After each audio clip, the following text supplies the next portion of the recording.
Greetings, fellow captains. By popular demand, we continue our Map Tactics series, where we analyze different maps used in World of Warships. Today I'm going to talk about the Big Race map.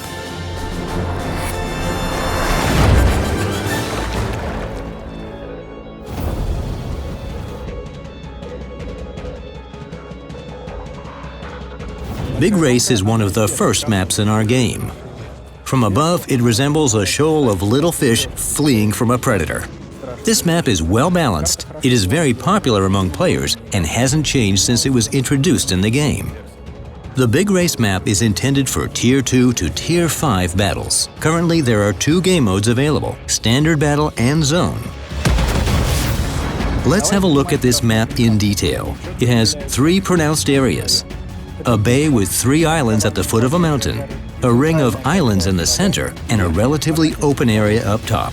The bay is a happy hunting ground for destroyers and light cruisers. Thanks to their maneuverability and speed, they can easily navigate between the islands, torpedo the enemy, and dodge torpedoes launched in retaliation. Indeed, battle distances are too short to use guns effectively here, which encourages an extensive use of torpedoes instead. Due to such short distances, even the quickest destroyers can barely dodge a torpedo attack, while a single hit is usually a final one. That's why before launching torpedoes, you should make sure there are no allies around.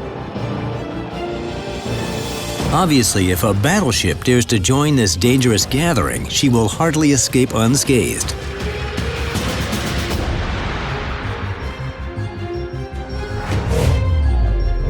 After Allied destroyers enter the bay, it's crucial to keep an eye on this area. This mission can be assigned to a couple of cruisers. If the Allied destroyers don't survive, the bay will be instantly engulfed by enemy destroyers that will proceed straight to the defenseless aircraft carriers and sluggish battleships at the rear guard. A single destroyer that breaks through the defense line can turn the tide of battle. However, if the Allied destroyers were lucky enough to sweep away the enemy, don't waste your time and rush to help them hold position.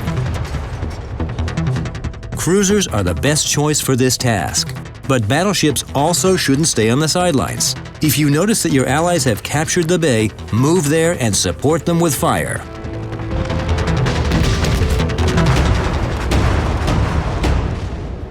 Aircraft carriers that prefer hiding at sectors E1 and J6 jeopardize their safety. No doubt it's warm and cozy there, and the enemy fire won't get you, but if an enemy destroyer breaks through, you're doomed.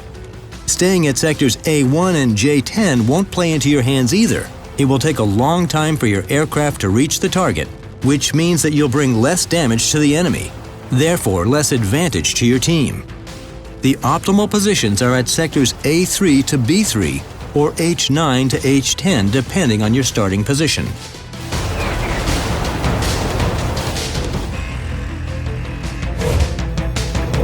The central area of the map looks tempting, but it's fraught with danger. Any ship here will be immediately noticed by the enemy, and getting out of sight is not an easy task to accomplish. However, a destroyer may be very helpful here, exposing almost all of your opponents. Diagonal B5 to G9 looks as if it's specifically intended for battleship duels. However, before engaging in battle, keep in mind that by turning your sides towards the enemy, you will very likely lose your ship and leave the game ahead of schedule. Rushing through the ring of islands in the center is the shortest way to the port. First, you find yourself caught in the crossfire, and then you explode.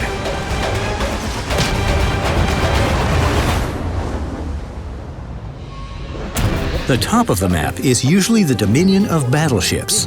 This area provides enough open space for maneuvers, while thanks to their firing range, these clumsy giants are able to cover 2/3 of the map even from these remote backwaters.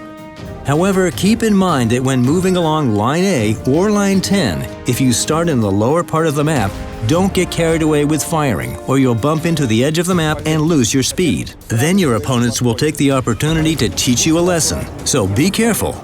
You can and should take the initiative here, but remember that teamwork is the best way to win.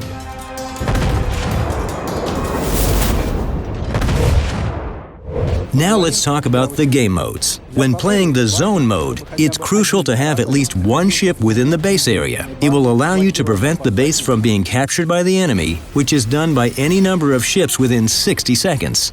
As for the rest, use the advantages of your ship and follow the above recommendations. In the standard battle mode, the bases are positioned symmetrically, which makes it difficult to define a preferred direction for attack. In this case, it mostly depends on the composition of your team. If fast-moving ships are in the majority, it would be reasonable to pay more attention to the bay area. Otherwise, the open space is what you should focus on. And don't forget that one man does not make a team.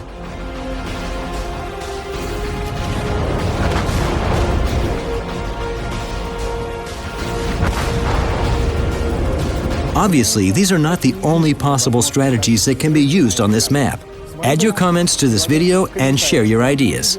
Until next time, Captains!